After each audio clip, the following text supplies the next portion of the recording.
Et au début, on me traitait un peu de fou. J'ai dit le Covid-19, en fait, c'est une maladie vasculaire qui m'a marqué profondément. C'est la une du Parisien le 5 avril 2020. Quand on demande à la population générale, pensez-vous que l'hydroxychloroquine soit efficace? Et là, en fait, on s'est dit, il y a un problème. La science et la santé, c'est pas une croyance, en fait. Et je me suis réveillé quand j'ai vu à quel point les fausses informations circulaient. Il faut qu'on ait des influenceurs TikTok de la science. Il faut qu'on ait des gens qui expliquent ce que les instituts de recherche font. Aujourd'hui, ça doit faire partie de notre job. On ne peut pas faire comme si les réseaux sociaux n'existaient pas.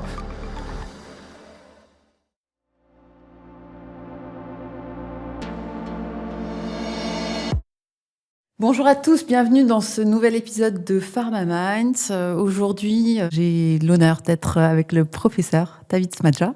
Bonjour. Bonjour. David est hématologue à la base. Il travaille à l'HEGP, l'hôpital Georges Pompidou. Et pourquoi j'ai voulu l'avoir à ce micro aujourd'hui ? Parce que dans le cadre de son activité d'hémato, il a travaillé sur le Covid et récemment sur des données de microcirculation sur le Covid.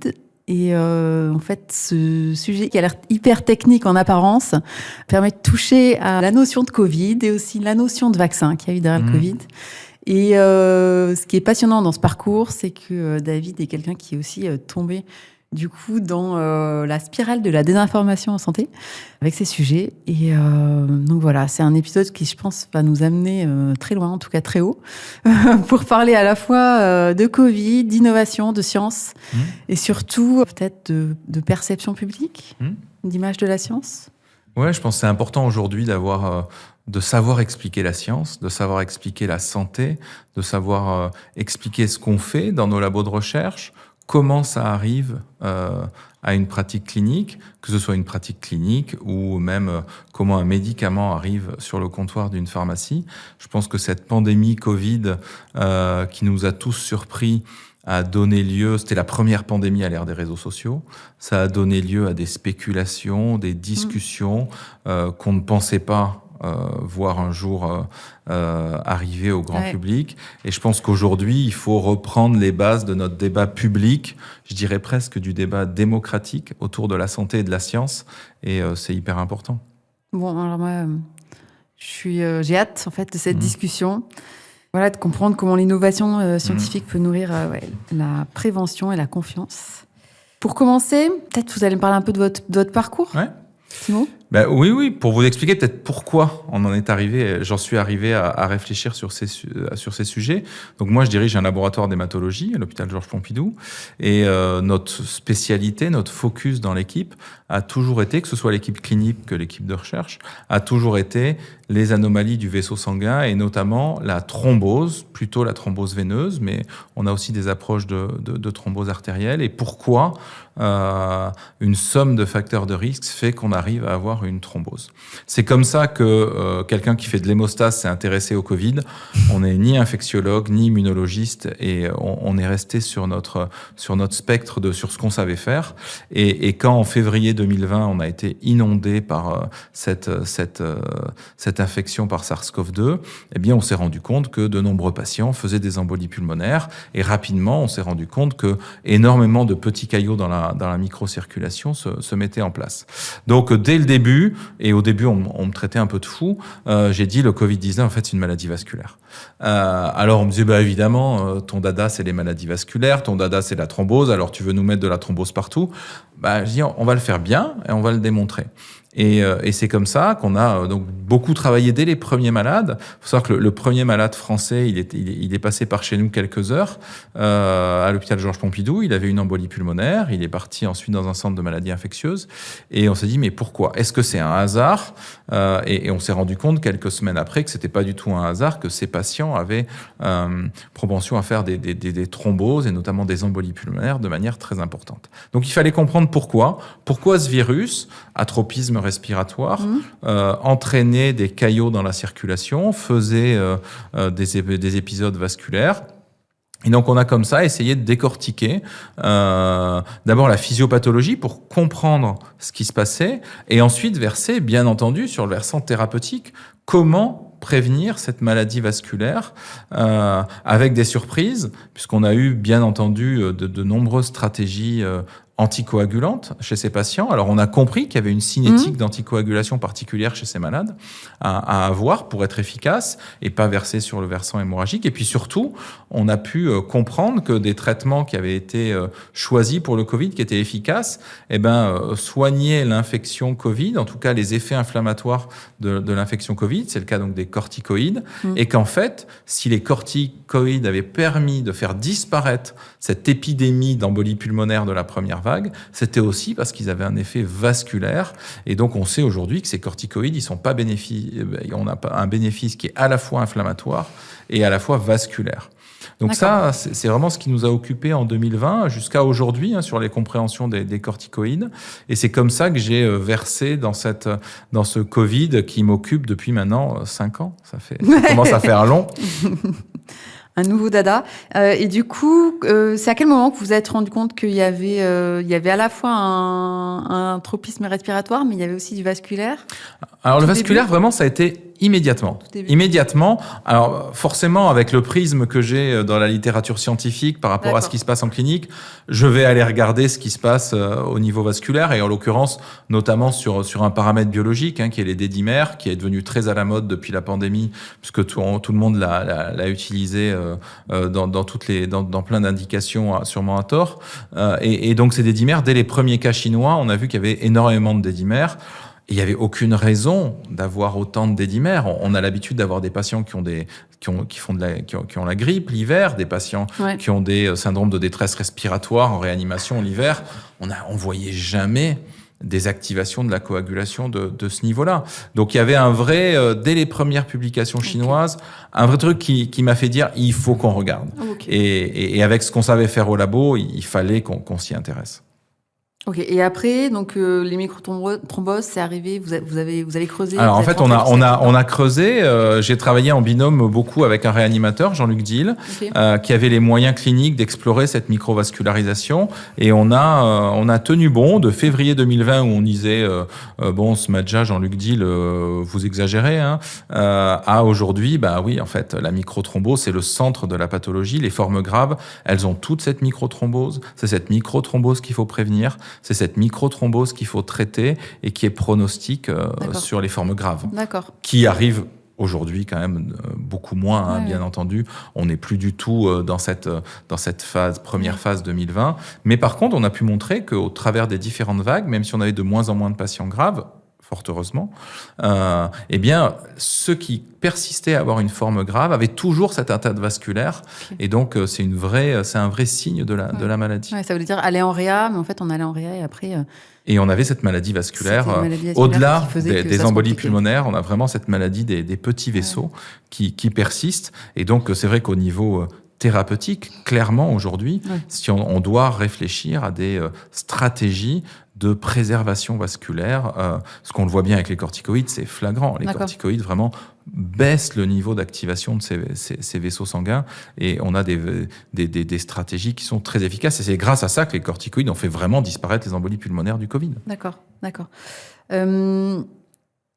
Ça a été immédiatement accepté, en fait, même d'un point de vue international. Il y a tout de suite eu des discussions. Ça s'est passé comment? Alors, tout le monde, les gens qui faisaient de l'hémostase se sont beaucoup intéressés à la pandémie. Il faut voir que le monde s'est arrêté. Tout le monde s'est intéressé qu'à ça. Donc, bien sûr que beaucoup de monde s'y sont intéressés. C'est retombé un petit peu, notamment quand les essais thérapeutiques avec les anticoagulants n'ont pas tous fonctionné comme ce que tout le monde avait imaginé qu'ils fonctionneraient. Mais par contre, on a beaucoup appris parce que ceux qui ont persisté, nous, on a vraiment essayé d'avoir une approche de vraie physiopathologie en parallèle de la clinique. On a l'habitude de ces approches translationnelles et on s'est rendu compte, ce qui a été confirmé dans les essais randomisés, que l'anticoagulation, que clairement il fallait mettre en place chez ces patients qui activaient la coagulation, elle était efficace surtout chez des formes plutôt modérées et qu'il fallait en fait prévenir la formation importante de ces caillots, et que quand on venait à une phase de Covid grave, donc en Covid en réanimation, si on mettait des fortes doses d'anticoagulants, en fait, on versait très vite dans le versant hémorragique. Et donc, en fait, les essais thérapeutiques en parallèle des essais physiopathes nous ont permis de comprendre à quel moment c'était important d'agir. Ok, très bien. Et les corticos là-dedans, donc vous venez de montrer en fait que les corticos agissent en fait au niveau vasculaire, limitant la réactivité vasculaire. Tout à fait. C'est quand même un vieux médicament. Tout à fait. Donc, vous avez redécouvert des choses sur ce produit. Bien sûr.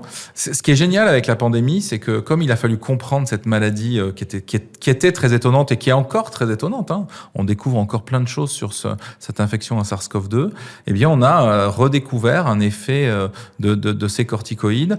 Encore une fois, en allant dans la recherche en confrontant ce qu'on avait en recherche fondamentale préclinique et ce qui se passait chez les malades. Donc vraiment, on a besoin de cette confrontation. Je crois que ça a été la preuve ces 5 dernières années que tout le monde doit se parler. La recherche fondamentale, la recherche thérapeutique, la recherche préclinique, la recherche clinique, tout ça doit être un continuum. Et c'est, je crois, ce qu'on a réussi à faire bien ces derniers mois, ces dernières années, et qu'il faut qu'on continue. Après la crise, du coup. Bien sûr, après la crise, parce qu'en fait, on sait très bien qu'un jour, il y aura une autre pandémie. On ne sait juste pas quand elle sera. Ce sera peut-être un autre virus, ce sera peut-être pas un virus. En attendant, ce qu'on a découvert aujourd'hui doit nous permettre d'avancer aussi sur d'autres maladies respiratoires. Il va falloir maintenant trouver des comparaisons entre le Covid-19 et les autres infections respiratoires. Pourquoi le SARS-CoV-2 se comporte différemment de la grippe, par exemple? On est au début de l'histoire seulement. Ça. Et puis aussi, et ça c'est un vrai enjeu de santé publique aujourd'hui, sur les conséquences au long terme de cette maladie, puisqu'on le voit bien, le Covid long, ça concerne énormément de gens aujourd'hui, avec assez peu d'investissement dans la recherche sur le Covid long, et on peut pas laisser ces malades tomber. Il faut qu'on s'intéresse à ces séquelles du Covid. Pourquoi dans le Covid-19, on a autant de patients qui ont des séquelles de la maladie, ce qu'on n'a pas ou peu avec d'autres infections virales. Vous avez des pistes déjà ? On a des pistes, on a commencé à démontrer que, en tout cas, certaines formes de Covid long, parce que j'aime bien dire qu'il n'y a pas un Covid long, il y a des Covid longs, donc on peut pas mettre tous les patients je dirais vulgairement, dans le même sac. Je crois qu'il va falloir qu'on s'intéresse à chaque symptôme, et nous, on a pu montrer, on a 2 travaux déjà publiés sur les formes respiratoires de Covid long, et on a pu montrer que, notamment, on avait certainement une persistance de la formation de vaisseaux sanguins, en tout cas d'un signal angiogénique, qui persistait après la phase aiguë. Et c'est d'ailleurs cette recherche translationnelle qui va nous permettre de débuter dans quelques semaines un essai thérapeutique, puisqu'on va essayer de bloquer cette angiogénèse chez ces patients qui ont des séquelles respiratoires, pour voir si cette part vasculaire a un rôle vraiment en clinique, et si en bloquant ce qu'on pense être une persistance d'un signal angiogénique, eh bien permet de réparer ce poumon qui reste malade et cette dysfonction respiratoire. On a aussi d'autres pistes, notamment sur la fatigue, avec certainement d'autres formes de maladies vasculaires, mais aussi des maladies des neurotransmetteurs, peut-être des voies de la sérotonine. Donc on est en train d'explorer, et il y a maintenant des consortiums qui sont en train de se mettre en place, et j'espère qu'on va pouvoir avancer rapidement pour trouver des solutions thérapeutiques, parce qu'aujourd'hui, on n'a rien à proposer à ces patients. On fait je dirais presque palliatif du symptôme, sans en comprendre les causes. Il va falloir qu'on réussisse à avoir des stratégies thérapeutiques, et je reste convaincu que, comme le Covid aigu était une maladie vasculaire, en tout cas, certaines formes de Covid long sont des maladies vasculaires aussi. Ok.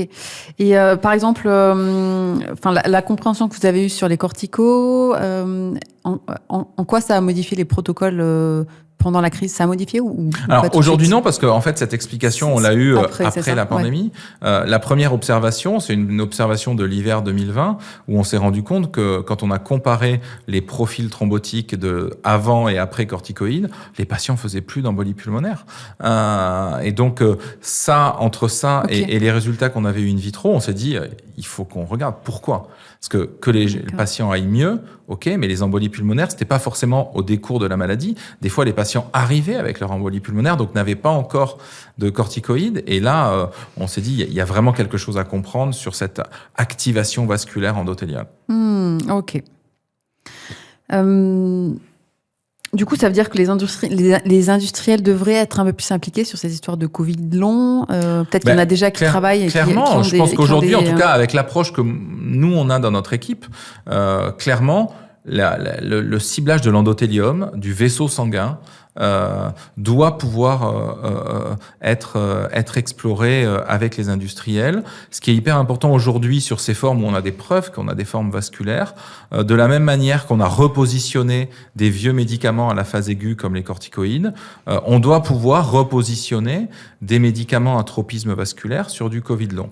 Donc aujourd'hui, on a cet essai qui va démarrer dans quelques semaines sur le bevacizumab qui bloque le VEGF-A, mais je pense que la compréhension de cette maladie vasculaire pourrait tout à fait nous faire essayer d'autres drogues à tropisme vasculaire. Et donc, l'industrie doit pouvoir, en partenariat avec de la vraie recherche préclinique, réfléchir à des stratégies de préservation vasculaire pour soigner ces patients. Donc, je pense que oui, on doit réfléchir, pas forcément à des nouveaux médicaments, mais à repositionner des médicaments qui auraient un tropisme vasculaire au regard de ce qu'on trouve aujourd'hui en recherche sur ces anomalies vasculaires. Enfin, là, ce qui me vient, c'est que par exemple, les corticos, étant donné que c'est un vieux produit, c'est difficile aussi d'aligner en fait des investissements derrière de recherche sur même des pistes qui pourraient être prometteuses. Bien sûr. Il y a aujourd'hui, sur le versant vasculaire, il n'y a pas que... Donc bien sûr, c'est corticoïdes, mais c'est difficile aujourd'hui d'expliquer à des patients, parce que les patients Covid long, par exemple, ne sont pas inflammatoires. Donc, oui, on peut pas aller mettre des cours, corticoïdes alors que c'est des patients qui ne sont pas inflammatoires, je pense que ça n'a aucun intérêt aujourd'hui. Même si les corticoïdes ont un tropisme vasculaire, je pense qu'aujourd'hui, aller dire qu'on va mettre des corticoïdes, par exemple, dans le Covid long, n'a aucun sens. Les patients ne sont pas inflammatoires, les corticoïdes, on les a mis parce qu'ils étaient inflammatoires, et on explique un phénomène, et on a utilisé ces corticoïdes d'abord chez les formes oxygénorequérantes, et on a eu l'effet surprenant sur le vaisseau. Aujourd'hui, maintenant qu'on a vraiment cette stratégie ces résultats sur le labor vasculaire, il y a d'autres stratégies thérapeutiques, on est en train d'en tester une, mais il y en a sûrement d'autres, et je pense qu'on n'est qu'au début de l'histoire de la préservation vasculaire. Ok.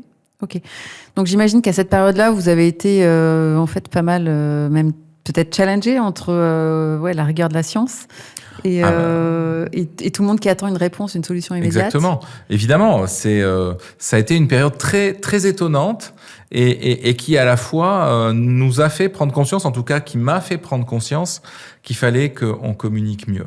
Je pense que si on redécoupe l'histoire de la pandémie, je dirais que février-mars, on n'a pas vu le jour.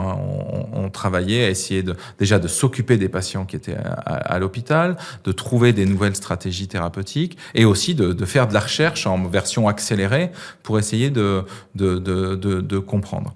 Et pour répondre à votre question, il y a je pense, un épisode qui nous a tous marqués, moi en tout cas, qui m'a marqué profondément. C'est la une du Parisien le 5 avril 2020. Quand on demande à la population générale, pensez-vous que l'hydroxychloroquine soit efficace ? Je crois que c'est dans l'histoire des médias et dans l'histoire de la science, c'est la première fois qu'on demande en une d'un média généraliste, est-ce que vous croyez que ça marche ? Et là, en fait, on s'est dit, il y a un problème. Au-delà de tout ce qu'on a pu raconter, et on va pas refaire l'histoire de l'hydroxychloroquine aujourd'hui, ça n'a pas de sens. Je pense que on avait aujourd'hui un système médiatique qui ne parlait que de Covid. Tout le monde s'est arrêté. Et qui, du coup, on était à demander l'avis à la population générale, alors sans même expliquer ce qu'il fallait faire comme recherche pour que ce médicament, un jour, arrive à être utilisé dans la vie de tous les jours. Et c'est à cette époque-là que je me suis dit, là, on a un petit problème. Ça va un peu vite. de communication. Et je crois que là, les médias sont allés un peu vite à demander à la population si on pouvait utiliser ce médicament. Et c'est aussi pour ça que je commençais à m'intéresser et à regarder ce qui se racontait un peu sur les réseaux sociaux, et notamment parce que même si on a eu cette période où on était tous enfermés, à un moment donné on sort de notre bulle et on se rend compte de ce que notre famille, nos amis nous demandent sur les traitements, de ce qui se peut se raconter dans les médias, dans les cercles familiaux, et là on se rend compte qu'en fait tout et n'importe quoi a été raconté, sans expliquer comment on générait de la donnée et comment on pouvait croire à ce qu'un médicament était efficace. D'abord, la science et la santé, c'est pas une croyance en fait. La science et la santé, ça se démontre. Et la vérité scientifique, elle est évolutive. La preuve, pendant le Covid, on l'a vécu en réel. Et donc, à un moment donné, on peut croire que quelque chose est efficace, on démontre qu'il l'est ou qu'il ne l'est pas, mais pour que ça devienne de la routine clinique, il faut le démontrer correctement dans des vrais essais randomisés, en l'occurrence pour des médicaments, pour des stratégies thérapeutiques. Et aujourd'hui, on sait que, par exemple, pour reprendre cet exemple de l'hydroxychloroquine, tous les essais bien faits, randomisés qui ont été réalisés, aucun n'a montré le moindre effet, la moindre efficacité sur l'hydroxychloroquine. Donc aujourd'hui, il faut remettre dans le débat public, expliquer que la science, c'est pas une opinion. La science, la santé, c'est pas une opinion. Les gens doivent se rendre compte que pour utiliser un médicament, pour dire qu'il fonctionne, on doit le démontrer. On doit le démontrer dans des stratégies cliniques qui sont établies. Et il faut aussi remercier nos autorités de santé qui ont été quand je parle d'autorités de santé, c'est notamment nos autorités de régulation, que ce soit l'agence du médicament européenne ou l'agence la FDA, puisque on a quand même des institutions qui ont résisté à cette explosion médiatique, notamment, et on l'a vu, c'est sûrement un point qu'on va aborder, sur la deuxième partie de la pandémie, sur les vaccins, où les vaccins qui ont été validés, qui ont été commercialisés, eh bien, c'est des vaccins qui ont été validés par l'EMA, par la FDA, qui étaient des vaccins efficaces, qui avaient été testés dans des grandes phases 3. Je pense qu'aujourd'hui, aucun vaccin n'a été testé et validé aussi bien que les vaccins ARN messagers. On a eu un développement clinique remarquable dans une phase accélérée, mais parce qu'évidemment, les institutions ne se sont occupées que de ça. L'EMA, la FDA, toute la recherche clinique en dehors du Covid était arrêtée pendant cette période. Ouais. Donc c'est pour ça que c'est allé vite. Et donc il faut expliquer aux gens. Il faut expliquer aux gens que quand la FDA donne un avis sur une commercialisation, eh bien il y a un dossier à préparer, il y a des essais cliniques qui se font. Les industriels le connaissent très bien ce processus. Et on a une agence européenne et une agence américaine qui ont quand même relativement bien résisté. Et le vaccin, pour citer que le vaccin russe, le vaccin chinois sont jamais arrivés en Europe ou aux États-Unis.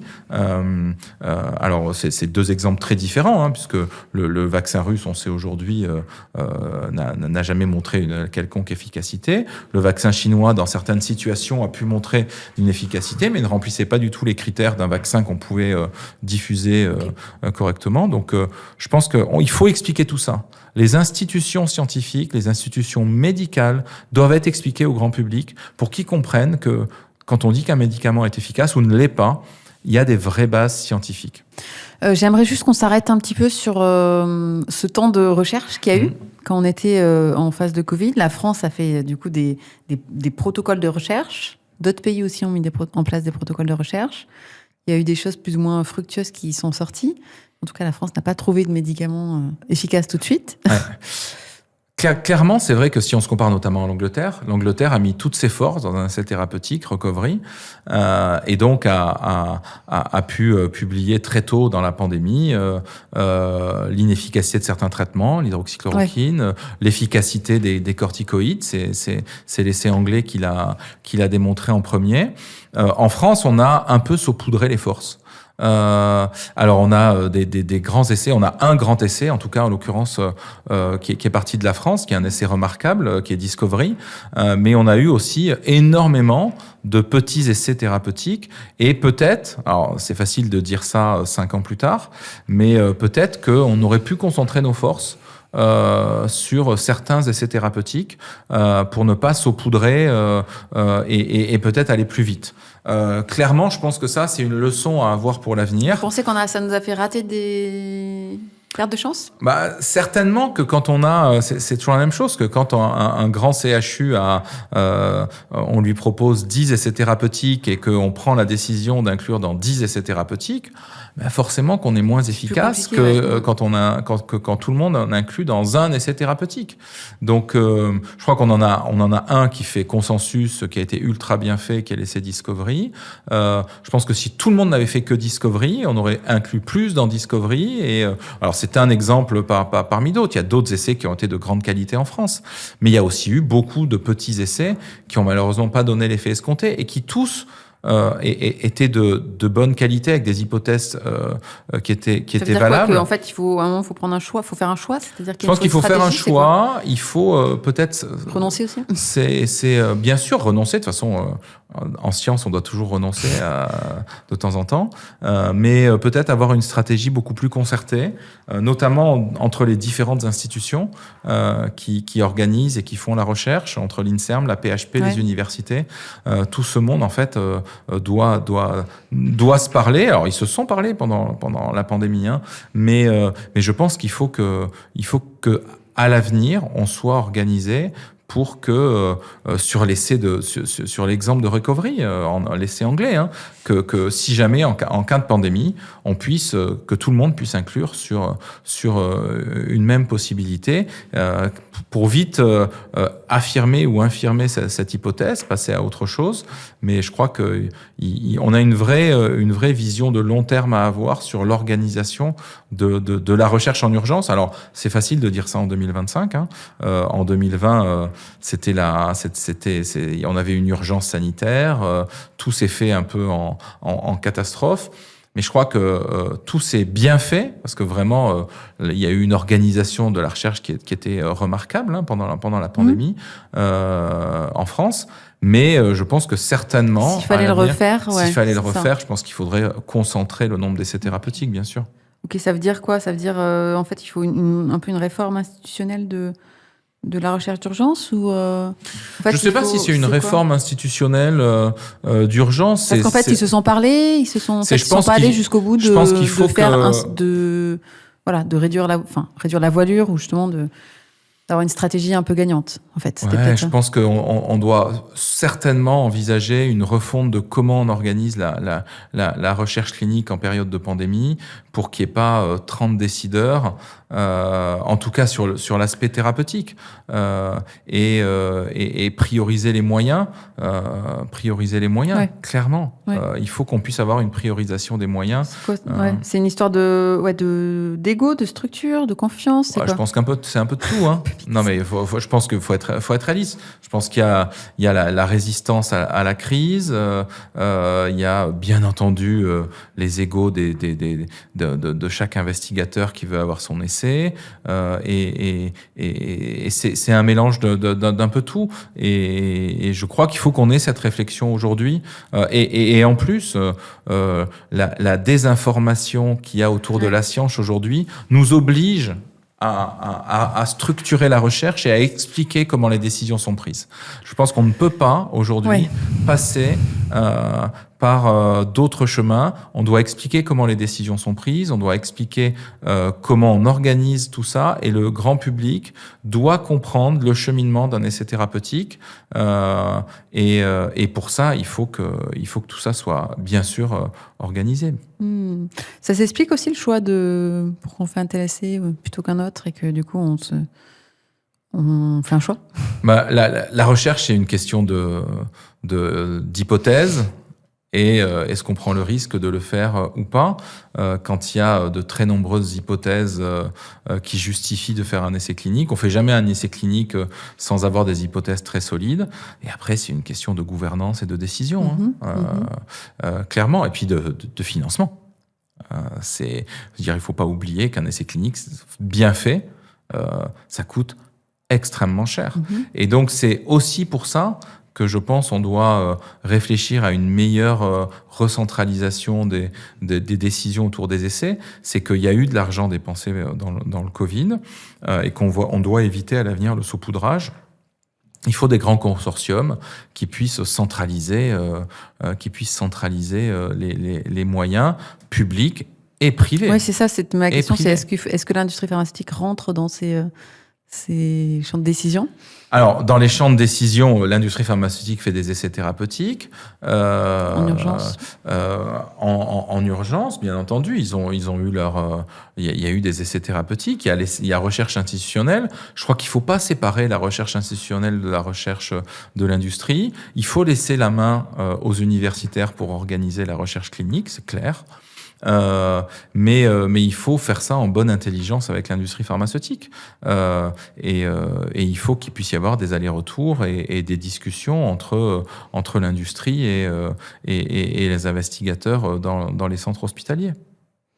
Merci beaucoup, parce que c'est vrai que même si on ne peut pas refaire l'histoire, c'est toujours important aussi d'être capable de dire si je dois faire quelque chose de différent, qu'est-ce que ce serait. Ouais. L'exercice Je pense n'est pas que c'est communiquer. On va sûrement reparler de communication au grand public, mais aussi communication entre institutions et partenaires privés. Ouais. Oui, j'aimerais revenir sur le vaccin, les premiers vaccins qui sont sortis. Vous, du coup, vous avez travaillé aussi sur les données de tolérance issues de ces vaccins. Pas tout à fait données de tolérance, je vais vous expliquer. Données de pharmacovigilance. De pharmacovigilance.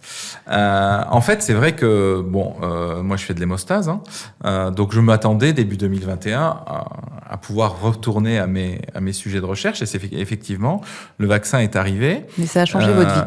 Et ça a effectivement un peu changé ma vie. Donc en fait, début 2021, les vaccins arrivent et on a un signal début mars sur des potentielles thromboses. Et donc, dès qu'il y a ce signal, la cellule de pharmacovigilance de l'OMS me contacte pour analyser tous les premiers cas, milliers de cas de thrombose qui avaient été retrouvés après, dans cette période, dans le suivi des patients après vaccination. C'est à nous, comme on avait beaucoup publié et beaucoup expliqué les phénomènes thrombotiques de la Covid-19, c'est comme ça qu'ils sont arrivés jusqu'à nous. Et donc, on a épluché en un temps record tous les cas qui avaient été déclarés à la cellule de pharmacovigilance de l'OMS. Et on a pu montrer que pour ce qui est des vaccins ARN, il n'y avait absolument pas de signal d'un risque thrombotique, qu'il soit veineux ou artériel, avec, pour le risque veineux, qu'on connaît bien dans l'équipe, même une fréquence d'événements thrombotiques veineux déclarés qui était en dessous de ce qu'on pouvait attendre en population générale quand on rapportait au nombre de patients vaccinés dans tous les pays qui avaient déclaré des cas. Donc clairement, c'est ce risque thrombotique qui n'existait pas sur les ARN messagers. Ça a été retrouvé après dans des études cliniques, dans des registres. Donc on sait qu'aujourd'hui, il n'y a pas de surrisque thrombotique. On avait vu dans cette première analyse qu'il y avait certainement des cas de thrombose qui étaient un peu étonnants, mais sur le nombre de cas, on ne pouvait pas en dire grand-chose sur les vaccins post-AstraZeneca. Et au même moment, on a les premiers cas qui ont été décrits, et on avait eu le premier cas français à étudier, de thrombose post-vaccin AstraZeneca. Et ces thromboses post-vaccin AstraZeneca n'étaient pas du tout dues à la vaccination anti-SARS-CoV-2, puisque c'était des vaccins très efficaces pour immuniser contre le SARS-CoV-2, mais étaient dues à la manière de fabriquer le vaccin. C'était un vecteur adénovirus, et c'est ce vecteur-là qui induisait la formation d'anticorps qu'on connaît bien en hémostase, puisque c'est les mêmes anticorps qui provoquent la thrombopénie induite à l'héparine. C'est ces anticorps anti-PF4 qu'on a étudiés maintenant de manière extrêmement approfondie. La différence avec la thrombopénie à l'héparine, qu'on appelle TIH, c'est que ces anticorps apparaissaient sans exposition à l'héparine, mais entraînaient à la fois une thrombose et une thrombopénie. Donc ça vous a permis de comprendre aussi. Et donc on a compris très vite. Alors la recherche internationale s'est encore une fois très vite mobilisée autour de ces thromboses post-AstraZeneca. Et on a très vite pu mettre en place des stratégies thérapeutiques appropriées. Le vaccin AstraZeneca aujourd'hui n'est plus utilisé pour vacciner contre le SARS-CoV-2. Et ça a ouvert tout un pan de recherche, puisqu'aujourd'hui, on a pu découvrir qu'il y avait une maladie auto-immune à auto-anticorps anti-PF4, indépendamment de l'héparine, indépendamment du SARS-CoV-2 et de la vaccination anti-SARS-CoV-2. Et donc, on a encore là, une fois, un exemple que la recherche, elle est toujours utile, puisque cette recherche qu'on a fait dans les mois qui suivent l'instauration du vaccin nous a permis de comprendre pourquoi certains patients avaient des thromboses qu'on n'expliquait pas avant la pandémie. Et aujourd'hui, on sait qu'on a une vraie entité à anticorps anti-PF4 de patients qui thrombosent. Donc ça, c'est vraiment la démonstration que cette recherche clinique, elle est utile. Et pour revenir à la vaccination, du coup, travailler sur ces épisodes thrombotiques post-vaccination, alors là, pour le coup, c'est là, à cette période, que je me suis rendu compte, grandeur nature, de la désinformation et de la folie qui régnait autour de la vaccination, puisque dire qu'il n'y avait pas de thrombose post-vaccin, c'était quasiment un crime sur certains réseaux sociaux.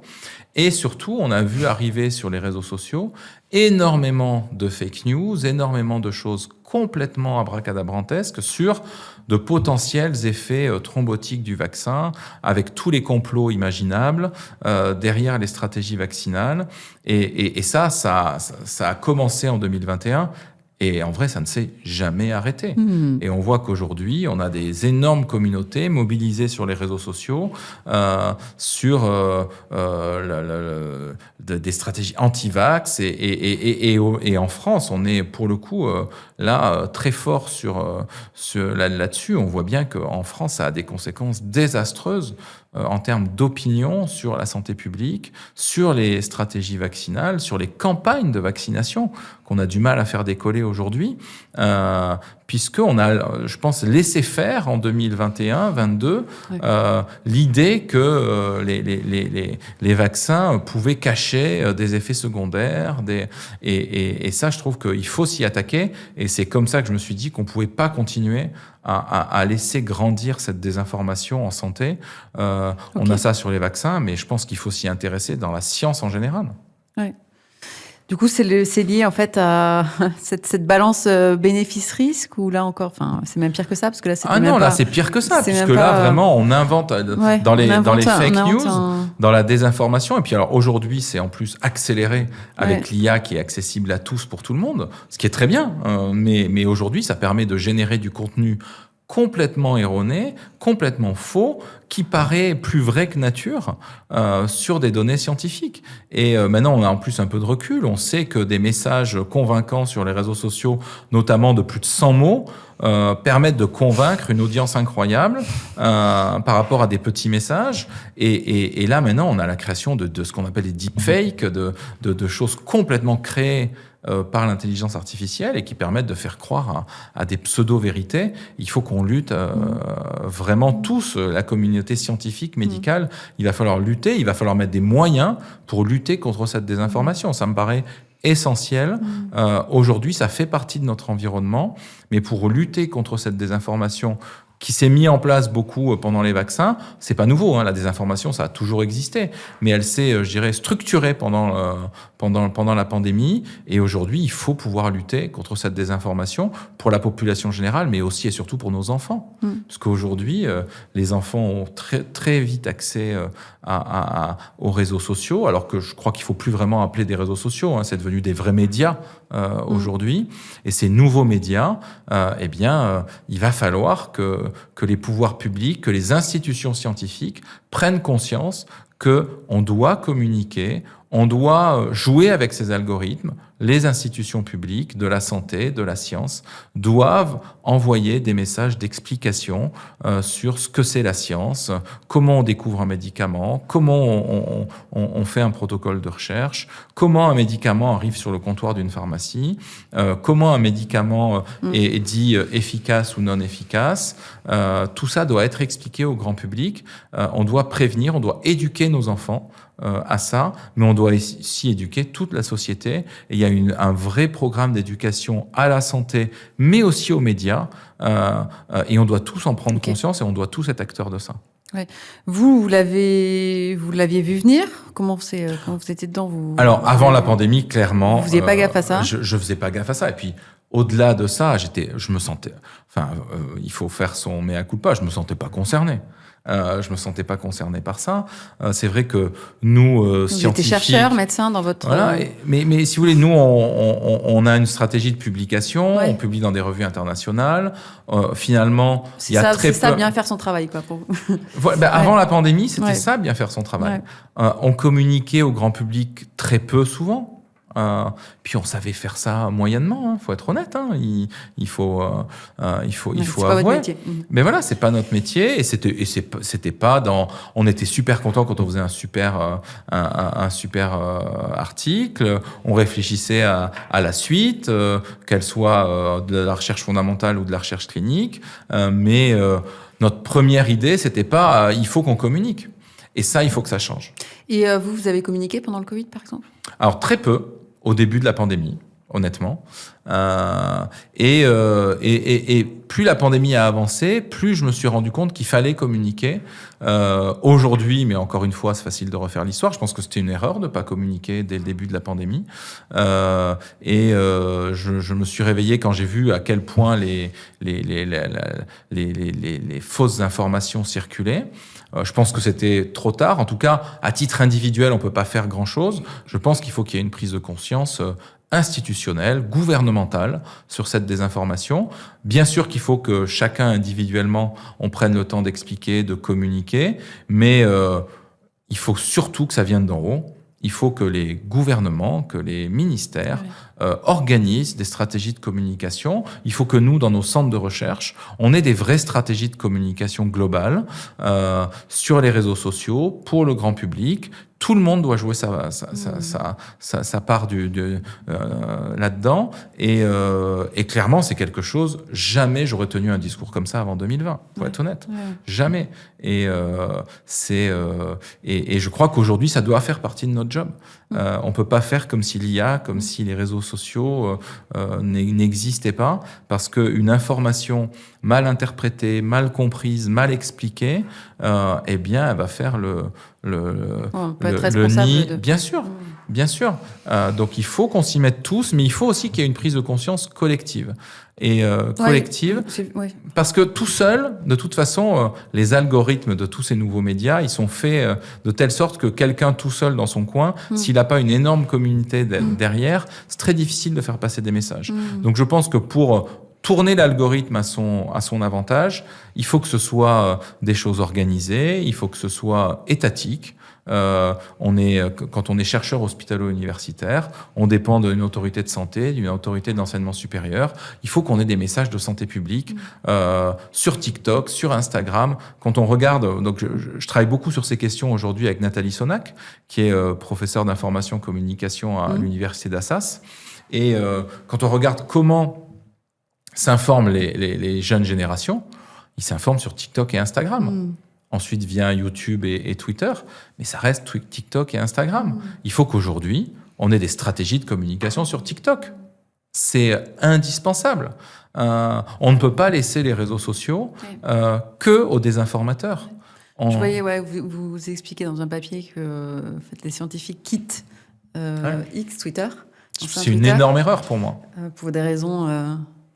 Pour moi, c'est une erreur parce que c'est pas parce que la bien-pensance, on quitte Twitter parce que vraiment c'est pas bien. Et je suis pas en train de dire que ce que fait Elon Musk et ce qui est fait sur Twitter est bien, pas du tout. Mais aujourd'hui, c'est un des premiers médias au monde. Faut comprendre ce que et si on laisse, bien sûr, et si on laisse Twitter, mais n'importe quel autre média, aux mains des désinformateurs. Mais en fait, on n'arrivera jamais à prêcher la bonne parole. Et on pourra jamais, c'est bien de se plaindre de l'algorithme, mais si on ne participe pas à ce que l'algorithme puisse promouvoir la science, et la vraie science, et la santé publique, bien, on n'y arrivera jamais. Et je pense qu'on ne doit pas louper le coche post-pandémie de l'information, de l'explication scientifique, de l'éducation à la science, de l'éducation aux médias. Aux médias, tout le monde doit prendre conscience de ce que sont devenus les médias, ces nouveaux médias, non pas pour lutter contre ça. Je veux dire, c'est merveilleux. Notre époque est merveilleuse. On peut diffuser des informations, on peut s'informer en temps réel de tas de choses. Donc, il faut juste comprendre que le monde a changé, qu'on est en 2025, avec des outils qui sont différents, des outils de communication qui sont différents, et nous, scientifiques, hospitalo-universitaires, on ne peut pas passer à côté de cette révolution. Ça a changé, je pense, depuis les 5 dernières années, ça commence vraiment à changer. Il y a des médecins qui prennent un peu leur bâton. Bien sûr, ça commence à changer. Il y a plein de gens, et puis même pendant la pandémie, il y a des gens incroyables qui ont lutté contre ça. Je peux en citer quelques-uns, Mathieu Molimar, Nathan Peffersmadja, Jérôme Barrière, qui ont beaucoup œuvré pour que la désinformation s'arrête, ou pour au moins expliquer certains phénomènes scientifiques médicaux. Mais aujourd'hui, ça ne doit pas être le travail de quelques individus. Ouais. Aujourd'hui, il faut que ce soit une décision nationale, européenne. Il faut qu'au niveau européen, on réussisse à comprendre qu'on doit communiquer sur la recherche en santé et juste sur la santé publique. Et ça doit commencer dès le plus jeune âge. On doit pouvoir, les enfants, dès l'école primaire, leur expliquer comment un médicament arrive sur le comptoir d'une pharmacie. Ouais. Je pense qu'il faut l'expliquer on peut l'expliquer avec des mots simples à tous les âges. Pour tout niveau socio-économique, culturel, il faut réussir à expliquer. Il faut que les gens reprennent confiance dans les professionnels de santé. La pandémie, pour ça, a été révélateur de quelque chose qui certainement était latent depuis plusieurs années. Une attente, oui, c'est ça, une attente, un besoin aussi de comprendre, ce qui est légitime. Il y a un besoin de comprendre. Parce que ça reste quand même des secteurs aussi hyper techniques, hyper complexes. Donc il y a un côté, c'est aussi normal que c'est des profils qui sont pas forcément des communicants qui font ce genre de métier en plus. On doit avoir des communicants. Moi, je pense qu'aujourd'hui, tous les centres de recherche devraient avoir un communicant. Parce que là, aujourd'hui, on le fait tous de notre côté. Nous, le directeur du centre de recherche auquel j'appartiens fait ça extrêmement bien. Communique sur LinkedIn, sur d'autres réseaux sociaux. Donc, on est en train de s'organiser. Mais ça suffit pas. Aujourd'hui, quand on fait ça, parce que ça prend quand même un peu de temps, quand on fait ça, on n'est pas dans notre service hospitalier ou dans notre labo de recherche. Ça prend du temps. C'est un temps qui est indispensable, mais il faut l'accompagner. Et aujourd'hui, oui, je crois que tous les grands centres de recherche devraient avoir des community managers à l'avenir. Et aussi dingue que ça puisse paraître, parce que si on m'avait dit il y a 5-6 ans que je dirais ça, je dirais, mais David, arrête. Et non, je crois qu'aujourd'hui, c'est indispensable. Même pour le rayonnement scientifique, en fait, pour aller chercher des financements. Et on parlait tout à l'heure des liens qu'il doit y avoir entre le public, le privé. Je pense que il y a énormément de choses incroyables qui se font dans les centres de recherche, qui ne sont pas forcément connus aussi des industriels, et que communiquer, non seulement permet d'expliquer au grand public ce qu'on fait avec l'argent public, mais permettra peut-être aussi d'attirer des industriels et des fonds privés dans nos centres de recherche pour aller plus vite, pour encore plus pouvoir aller plus vite sur nos projets de recherche, pouvoir avoir d'autres projets de recherche à visée thérapeutique, et je pense que tout le monde sera gagnant. Mais c'est un nouveau métier, et ça n'existait pas dans notre vie de tous les jours avant 2020. Oui, bien sûr, c'est un nouveau levier en fait Exactement. de promotion. Oui, tout à fait. De démarchage, de création de liens aussi. Bien sûr. Et en fait, pourquoi ça n'a pas été fait aussi ? Parce que c'est des sujets qui sont, je pense, souvent aussi complexes, un peu difficiles d'accès. On peut pas les. Je ne sais pas si c'est qu'une histoire de complexité. C'était juste pas dans notre logiciel, en fait. Ouais. On a déjà des emplois du temps compliqués. On a plusieurs casquettes. On a la casquette d'enseignant, on a la casquette de chercheur, on a la casquette d'hospitalier. En tout cas pour les hospitalo-universitaires. Si en plus il faut avoir la casquette community manager, ça devient difficile en fait. Puis c'est un vrai métier, on peut pas dire n'importe quoi. Et puis on l'a vu pendant la pandémie. Il y a beaucoup de gens qui ont parlé à tort et à travers. On devrait avoir le droit de parler que de ce qu'on connaît vraiment. Donc je pense qu'il y a des nouvelles règles dans cette nouvelle partie de notre métier. Il y a des règles à avoir. Il y a une éthique à avoir de communication, mais ça doit faire partie de notre métier, je pense, dans les années à venir. Il faut qu'on prenne l'habitude, quand on fait un papier, d'ajouter, de toujours avoir, de réussir à savoir l'expliquer avec des mots simples pour le communiquer. On fait nos recherches, elles sont faites la plupart du temps dans nos hôpitaux et nos centres de recherche, beaucoup avec de l'argent public. Ça me paraît normal d'expliquer au grand public ce qu'on a fait avec de l'argent public. Et si on devait retenir peut-être 3 apprentissages en fait, durables de ces 5 dernières années, il y aurait ça là-dedans. Il faut apprendre à communiquer. Clairement, il faut être réactif. Je pense, il faut savoir être réactif. Il faut bien sûr apprendre à communiquer. Être réactif, ça veut dire quoi? Ça veut dire Réactif, savoir... Dans la communication ou dans l'action, dans l'action scientifique et médicale.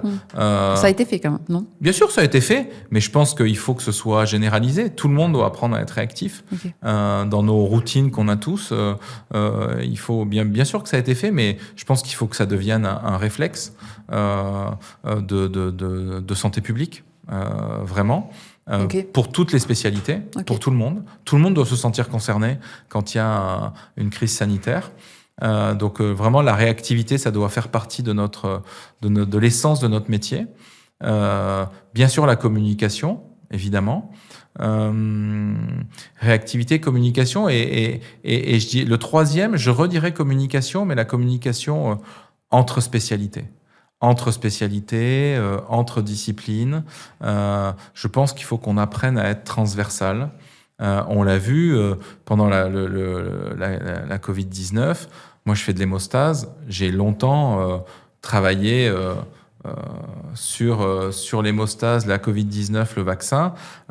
C'est que très tardivement que j'ai échangé de manière importante et scientifique et quotidienne avec des infectiologues. Nous, dans notre équipe, on a beaucoup travaillé parce qu'on est déjà une équipe multidisciplinaire avec des réanimateurs, des pneumologues, des hémostasiens, des biologistes, des chirurgiens. Donc, on avait cette vision multidisciplinaire dans mon équipe. Mais qui est un microcosme, je dirais. Mais à l'échelle plus globale, il faut que les différentes spécialités puissent se parler plus et qu'on ait beaucoup plus de projets transdisciplinaires. Très clairement, je pense qu'on aurait gagné à plus parler entre différentes spécialités et disciplines dès février 2020. Tout le monde est un peu resté dans son couloir. Et ça, c'est quelque chose qu'on a appris, et bien entendu qui a été réparé depuis. Mais je pense qu'il faut qu'on ait ce côté transdisciplinaire de manière beaucoup plus importante avec la réactivité et la communication, bien entendu. Ok. Parce qu'en fait, c'est des interlocuteurs que vous connaissiez pas, avec qui vous n'étiez pas forcément en contact, bien sûr, que vous connaissiez pas. Donc, c'est aussi en fait un peu le rôle d'une communication externe. Exactement. Aussi, d'être capable de reboucler. Exactement. Vers vous voyez que tout est lié en fait. Ouais, et bien sûr que si on communiquait un peu mieux, bien, on aurait sûrement parlé un peu plus tôt. Ouais. Évidemment. Ouais, évidemment. Ouais. Mais donc c'est vrai que la communication ouvre tout ce champ-là. Quand on fait connaître son travail, bien sûr qu'on pourra mieux avancer. Mais bon, après, je pense sur le point de désinformation, si on revient sur le point de désinformation, il y a une vraie stratégie à avoir de communication pour le grand public. Aujourd'hui, il y a une vraie urgence, je pense, de santé publique. Ouais. Et donc on doit apprendre à communiquer à titre individuel, à titre institutionnel, pour le grand public. Et on doit, en plus de cette communication, mettre en place une vraie éducation aux médias et à la science dès le plus jeune âge. Dès le plus jeune âge, mais aussi, notamment dans les écoles de journalisme. Avant, on avait des journalistes très spécialisés dans chaque domaine. Aujourd'hui, un journaliste est ultra, je dirais, presque omniscient, s'occupe de plein de thématiques différentes. Je pense qu'il faut qu'on ait un peu plus d'interaction avec les écoles de journalisme pour cette éducation aux institutions scientifiques, notamment, mais aussi à la science. Que tout le monde puisse avoir des bases de ce que c'est de la recherche scientifique, comment marche la recherche médicale, comment on organise un protocole de recherche clinique. On doit l'enseigner aux écoles de journalisme. Vraiment. Je pense que c'est un point important. Ouais, après, je ne rentre pas dans ce débat, mais si ça a été supprimé, c'est certainement parce que tout le monde doit être un peu multicasquette et que du coup, en fait, ça revient au... Voilà, ouais, mais je pense qu'il faut repenser à notre... vous parlez de modèle économique, mais il y a aussi notre modèle social et sociétal. Aujourd'hui, on doit informer le grand public le plus justement possible. Donc nous, en tant qu'acteurs et professionnels de santé, en tant que chercheurs, mais dans les professionnels de l'information aussi, doivent avoir un minimum de base technique sur les institutions pour pour participer. C'est eux les acteurs de la communication réellement. Et donc, je pense qu'il faut que, notamment sur l'organisation de nos institutions, il faut que ce soit des choses qui soient connues. Et si on réussit à faire cette éducation aux médias, à la science, à la santé dès le plus jeune âge, à infuser chez les professionnels de la communication et de l'information, eh bien peut-être qu'on arrivera alors je dirais pas à endiguer la désinformation parce que ça a toujours existé, mais à se réapproprier l'espace public. Je pense que on s'est rendu compte pendant cette pandémie que l'information et la santé, c'est des biens démocratiques. C'est des biens démocratiques et on ne peut pas laisser faire n'importe quoi avec la démocratie et avec l'accès aux soins, l'accès à la science. Et aujourd'hui, les nouveaux médias, les réseaux sociaux sont quand même une source de troubles à l'ordre public, de troubles à la démocratie qui sont importants. À côté, encore une fois, je ne veux pas dire que c'était mieux avant, hein, pas du tout. À côté des choses extraordinaires qu'elles apportent, mais il faut qu'on réussisse bien sûr, et il faut qu'on réussisse à utiliser ces outils pour que la population générale ait confiance de la même manière qu'il faut que la population ait confiance en sa justice, il faut qu'elle ait confiance en sa santé, il faut qu'elle ait confiance en ses instituts de recherche, et ça, il faut qu'on fasse le job. Et ces industries, et bien entendu, il faut rétablir je dirais, oui, la confiance de la population dans tous les acteurs de la santé et de la science. Plutôt que la défiance, ouais. Bien sûr. Il faut répondre à la défiance générale qui existe aujourd'hui. Qui exprime aussi quelque chose, peut-être. Bien sûr, parce qu'on a... Mais c'est ce que je vous disais tout à l'heure. Avant 2020, je me suis jamais dit, David, quand tu fais un papier, dépêche-toi de l'expliquer. Jamais. Alors des fois, quand on en faisait un très beau, on se disait bon, il faut qu'on communique un peu, mais c'était pas dans notre logiciel. En tout cas, moi, c'était pas dans le mien. Et aujourd'hui, c'est pas possible. On peut plus faire comme si on ne savait pas que se raconter tout et n'importe quoi. Et en plus, je pense qu'on a un vrai devoir il faut qu'on redonne l'information qu'on génère. Beaucoup avec de l'argent public, on doit pouvoir expliquer au grand public ce qu'on fait. Oui, parce qu'il y a forcément des choix, il y a des renoncements, bien il y a sûr, des partis pris, des stratégies. Et on est très libre dans nos sujets de recherche, on va chercher des crédits publics, privés. On doit pouvoir expliquer ce qu'on fait dans nos projets et en quoi ça a fait avancer la science et la santé publique. Vous avez aussi parlé d'une citation qui est la science, c'est du temps long, même dans l'urgence. Donc ça, c'est quelque chose que... mais ça, c'est pour ça qu'il faut expliquer aux gens. Qu'on garde en tête que, en fait, c'est vrai que le chercheur a toujours tendance à dire, en fait, la conclusion, soit elle va venir, ou elle arrive, ou elle... Ouais. Voilà. Mais quand on arrive à une conclusion, il faut la pousser. Il faut savoir l'expliquer. Mais bien sûr que et respecter le temps long aussi. Ouais. Mais bien sûr qu'il faut le respecter. Et l'expliquer peut-être aussi, du coup. Expliquer le temps long. Je me rappellerai toujours, vous savez, il y a eu le premier, et c'est drôle parce que vraiment c'était incompris, les appels d'offres flash Covid de l'ANR. Donc, qui était tout début mars 2020. On avait tous, il y a plein de projets qui ont été sélectionnés. Et donc, la sélection de ces projets a été publiée, c'était un samedi matin. Dans la journée, j'étais assailli de coups de téléphone de gens qui voulaient que je leur raconte tout ce que... Donc, j'avais eu cet appel d'offres flash Covid, et dans la journée, plein d'appels de téléphone. Expliquez-moi ce que vous faites, c'est quoi les résultats? Je dis, mais attendez, je n'ai rien à vous dire, je viens d'être financé. Protocole. Et justement, le travail va pouvoir commencer. Et donc aujourd'hui, j'ai rien à vous dire. Mais si, vous allez nous parler. Non, laissez-nous travailler en fait. Et après, on pourra raconter. Bon, dans les faits, on n'a sûrement pas assez raconté. Mais, il y a toujours des choses à raconter. Cet exemple était très drôle, c'est que vraiment ce samedi, le téléphone n'a fait que sonner en disant il faut qu'on sache. Mais non, mais il faut qu'on bosse en fait. Mais c'était une époque où il y avait des gens à la télé toute la journée qui allaient raconter qu'on allait traiter comme ci, comme ça, et on aurait tous dû rester à bosser. Mais pour faire comprendre aux gens qu'on doit bosser, il faut qu'ils comprennent ce qu'on fait. Et vous m'avez expliqué que vous avez été auditionné par le ministère de la Santé sur ces questions aussi. Qu'est-ce que vous leur proposez? Qu'est-ce que vous leur suggérez de faire? Ouais. Alors, Nous, on a des propositions qu'on a publiées il y a un peu plus d'un an avec Nathalie Sonac. Il y a, on va dire, 3 points. C'est un peu ce qu'on vient de discuter. Il y a vraiment 3 points qui ressortent du travail qu'on a fait avec Nathalie Sonac.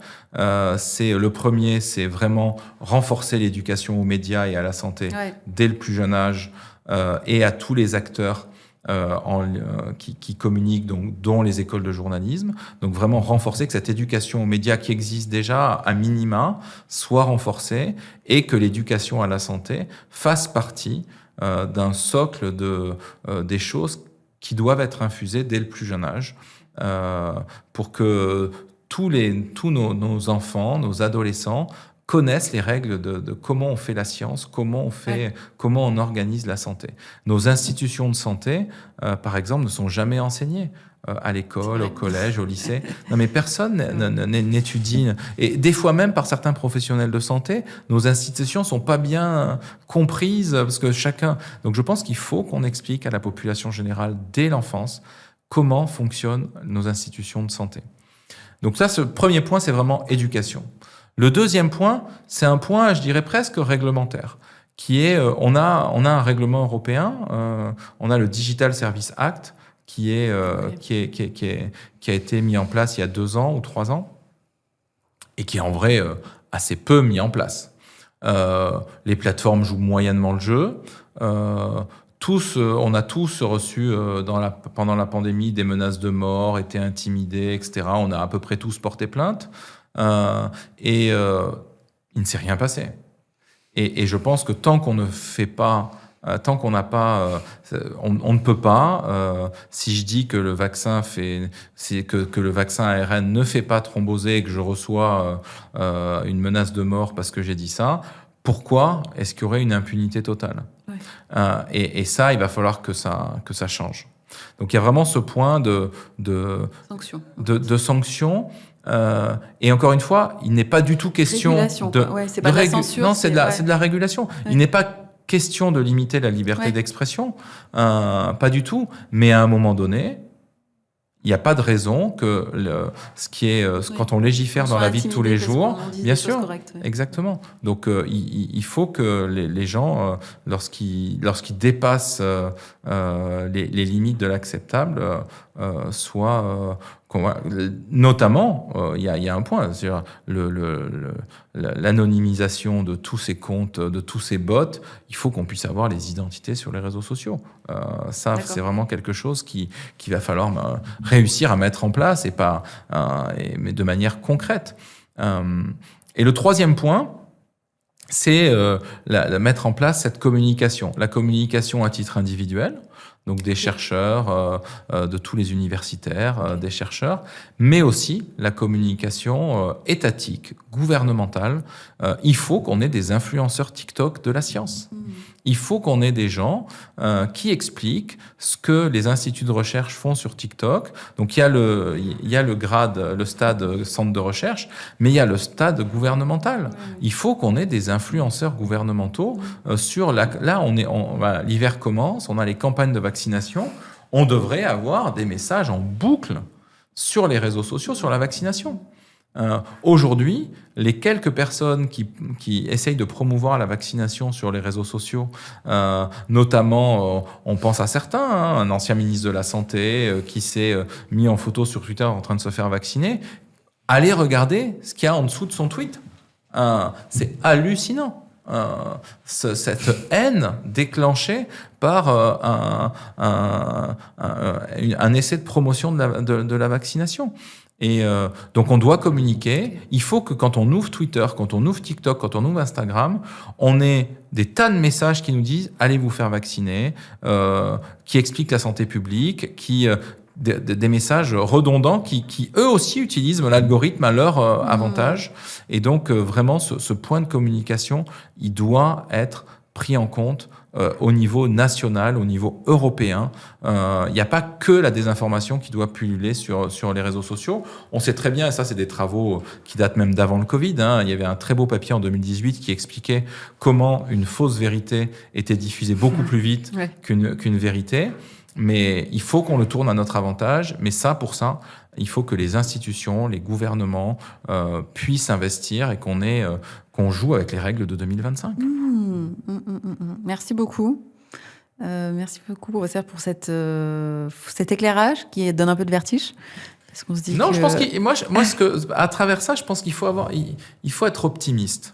Il faut avoir un message d'optimisme. Bien sûr que ça peut faire peur, mais aujourd'hui, c'est devant nous et nos enfants nous reprocheront de ne rien faire. Aujourd'hui, il faut agir.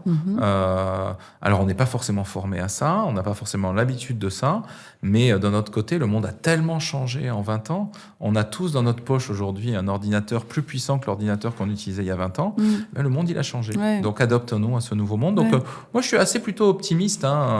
Mais il faut bosser. Il faut bosser et il faut que, surtout, il y ait des décisions au-dessus de nous pour que tout ce que les gens font au niveau individuel puisse être appuyé par l'État. Ouais, merci de nous partager que en fait, excellence scientifique doit aussi rencontrer un engagement citoyen. Et, je pense. Et que on doit passer à une autre manière de faire, une autre dimension. Merci de nous avoir éclairé sur les défis d'innovation scientifique. Merci. Un grand merci à vous d'avoir écouté jusqu'au bout cet épisode et merci d'être toujours plus nombreux à suivre Pharma Minds. Si cet épisode vous a plu, n'hésitez pas à le partager autour de vous. Pour ne pas louper la sortie des prochains épisodes, rendez-vous sur les réseaux sociaux. À très bientôt.